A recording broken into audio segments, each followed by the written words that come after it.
Do you believe in aliens? I believe there's other life form. I don't know. I can't sit here and pinpoint or be specific. Oh, the aliens are. But the way I see it is like, where did that come from? Mm-hmm. You understand? Like they brought aliens to our attention for a reason. You know, like and it all comes down to God. It's like God is the one that builds everything. So if he didn't want you to know what an alien was or what you wouldn't know what that was. So the way I look at it is like, all right, they mentioning these things because somebody's witnessed this. Somebody has some sort of proof. It's not like somebody just woke up today, oh, I'm gonna make up a word alien and they're gonna look like this and this is so obviously it comes from somewhere. And the way the world works nowadays with all these things that you see and all these lights and all these, I wouldn't put it past. What's your favorite genre of music, artist, and why? Ooh, I like. Damn, it's kind of hard to like pick a specific genre because like I like all type of music. Like I said, I listen to music that I don't even understand. You're going away to an island for a year by yourself. You can only bring one genre of music. Ooh, you're doing it to me, right? I'm not gonna lie. I'm gonna have to go with Pop. Tupac?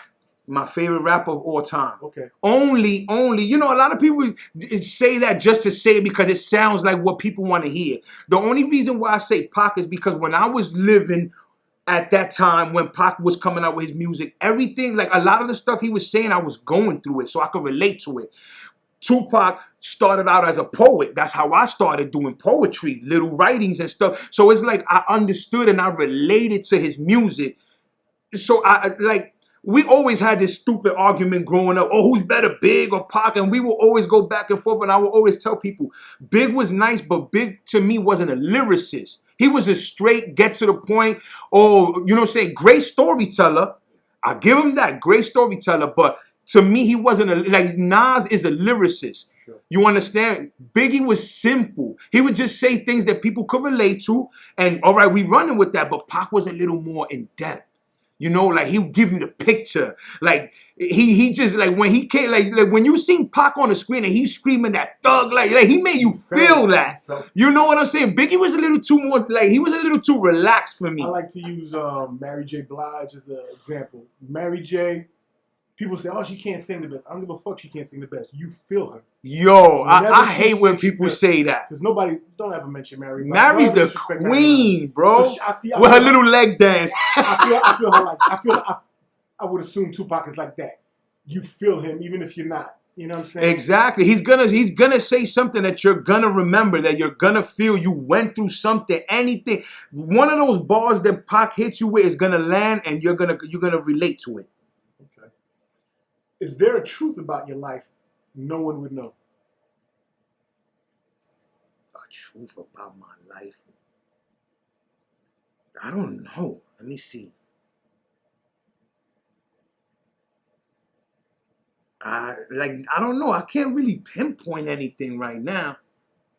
Can't say. You looking at me like you want to say something. What? Say it.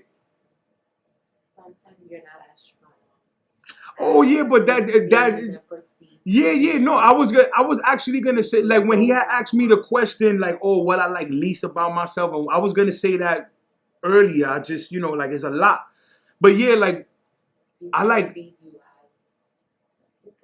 Yeah, like it's like people don't expect me to break down. Like you can't have a soft side. Yeah. You can't feel. Destiny, what does she feel? Like yeah, like my daughter, like she's like, you know what's crazy? She tells me like, yo, if we ever had any bad times, I would never know about it because you guys never tell me. Yeah.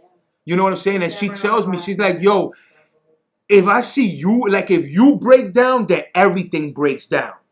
Like my wife and my daughter, like it's usually them that break down and I gotta be that glue. I gotta be the Superman or whatever. But if I'm going through it, then they know that it's bad. Like, damn, like daddy's going through it. Like, what are we gonna do now? Like, he's the strong one. Yeah. So it's like sometimes like I go through these phases that is like, I feel like giving up. Like you feel like just life beat the shit out of you already. You know what I'm saying? Like you done been through everything. You done gave it your all. And it's like, it's so easy for you to give up and just say, yo, I'm done. But then it's like you wake up like, damn, all right, I got a daughter. I got a wife. I got a family to think about. It's selfish of me for me to be like, all right, that's it. I'm done with life. Because then what they going to do?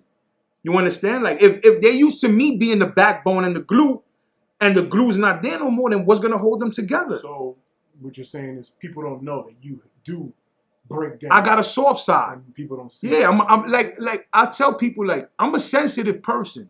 They don't believe. They don't believe it because it's just like, I don't know. I think people catch me at the wrong time. They'll catch me when I'm going through something or in a certain mood, and they don't get to see that side. And another thing is I don't show it either. Like, only my wife and my daughter could tell you, like, if I'm going through something, if I'm broken down or whatever the case may be. Other people are not used to it. Every time they see me, they're like, oh, you guys are always like so put together, and everywhere you go, I see your wife and your daughter, like, you guys like a package, like. So it's like when I'm going through it, when I'm down and I'm not feeling it, like, they feel it even 10 times worse. What's a question you wish someone would ask you? A question someone would ask me. Maybe what keeps me going? What did it take for me to get to where I'm at? And like, what made me change who I was from before to now? You know what I'm saying? It's like a lot of people want to just ask you, oh, what you do for a hobby? Oh, what you do to get bread? Like, they don't really ask you, like, yo, listen, bro, like, how are you still going? Yeah. Like, damn, like, you. Especially if they know you. Yeah, like, yo, let me tell you, my bros, I love them to death because they make me keep going. You know what I'm saying? They like, when I'm going through something, one of my bros, it don't matter, one of them will hit me up like, yo, listen, bro, like, you done been through this, and you're still going. Like, you gotta look at yourself a little bit different. Like, stop beating yourself up so much and look at what you've done and what you've accomplished and forget about what you haven't. That's a dope reminder. You know what I'm saying? And we've been through a lot. Like I said, when it comes to like my immediates, I'm a real sensitive person. So for instance, if we've been friends for a long time and it's been a week and you don't hit me up, we got beef. Yeah. Like, oh, my nigga ain't called me in a week. Oh no, we got beef. And you know what? I'm not calling you for a week now. Just to get you back. So you know what I'm saying? It's funny because they're getting used to like the way I am now. So they already know that, oh, he didn't pick up the phone today. Leave him alone. He's not gonna pick up for like the whole week. Just leave him alone. What do you value most?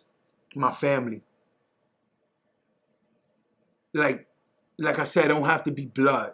If you my brother, you my sister. If we rock, if I let you in my crib around my wife and my daughter, if you slept in my house, if we broke bread together, then that's what I you know what I'm saying, value, love, loyalty. You gotta be. Let me see. It's tatted on my arms. Rest in peace to my bro Jay What, because that was like my big bro, and that was a me and him thing. You know, he did a lot of time in prison. Half his life. He was 50 years old when it's crazy. Look, I lost my little brother. I lost my big brother. 2 weeks after that, I lost my brother-in-law, which is my niece's father, 2 weeks after that. Like, this was all in the last year, like weeks apart. Yeah. You know what I'm saying? So it's like, now the people that I have left, it's like I gotta cherish that. You know what I'm saying? Because like, this is all we got. You never know when they're gonna go. So like, we try to remind each other. You know what I'm saying? Like, yo, bro, listen, man, we all we got. And we got this little thing ever since my brother passed away. We did like this group chat, and we call it La Familia. So we put that together because everybody that's in this group chat is together because of my little brother. Like I said, there was a time that I stopped messing with my brothers and my sisters, and we wasn't talking. We wasn't in a good place. My brother always brought it to all of our attention. Like, I don't care until my dying day. I'm gonna keep trying, and y'all gonna be together. Bro, I swear to God, when he passed away, everybody came together. It was no phone calls. It was no text, no nothing. My mans came from Pennsylvania. My mans came from everywhere. And they just showed up to the wake, and it was love. Look, yo, my hairs are standing up, bro. It was like the time that we was spent being angry at each other, it didn't matter no more. Everybody hugged it out. You know, like we that type. I kiss my nigga in his cheek. It's love like that. It's no homo stuff. Like we don't feel none of that. Like you like the way this generation is with the no homo. I come from listen. I come from an era that we don't care about none of that. I'm supposed to say pause to everything that I say now. Like that's corny. When people do the pause game, I'm like. It makes you sound more gay than anything. I'm sorry. Like, how much do you have dick on your mind? Bro, like... You pausing everything. A nigga can't be like, oh, let's go off and play ball. Pause. How you doing, pause? Come on, bro. Like, that's corny. Like, my era, we don't believe in none of that. We say what we get. If a nigga tell you on some, suck my dick shit, then that's fighting words.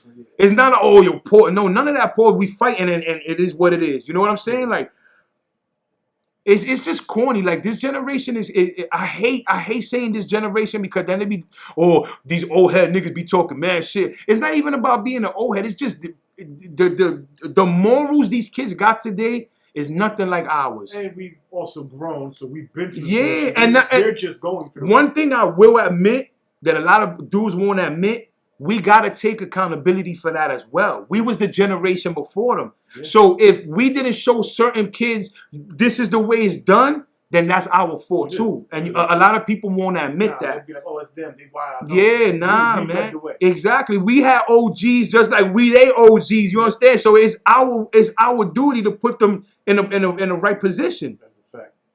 How have you been since COVID started? Oh, bored out my mind. Bro, let me tell you, I be having to call my bros or my wife, even my daughter. I be going crazy since everything is closed. It's like everything becomes repetitive. How much YouTube you gonna watch? Netflix. How many songs you gonna write? How many movies on Netflix? I go from turning on the internet to watching TV, back to the internet, back to writing songs. It's like everything is limited. You can't go out. You know, everything you gotta wear a mask. Bro, it's hard to breathe in them joints. Like it's just. Ever since COVID hit, it's been nothing but disaster, bro.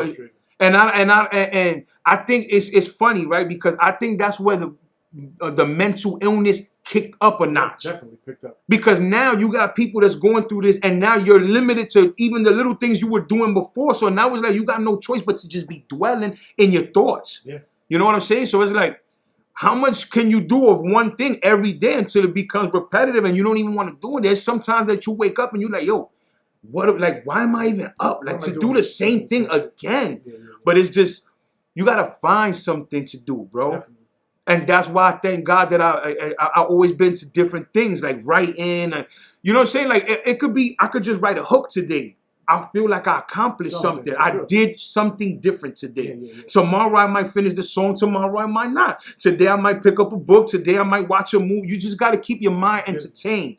You know what I'm saying? And you won't get bored as fast. If you could tell the world one thing before your death, what would be your last words?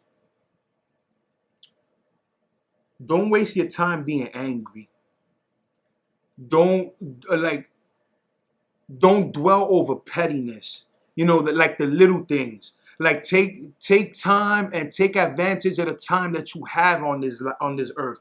Forget about we're gonna die one day, because if you always think about dying, by the time you try to live, your time's gonna be up. Wow, that's you know what I'm saying? If you wake up every day and be like, all right, listen, today my mom could die, today my daughter could die, today I could die, you're not gonna enjoy the life that you have here. You know what I'm saying? You got to take what you got now, appreciate it, enjoy it, and listen, go on that ride, bro. You know what I'm saying? Because tomorrow's not promised.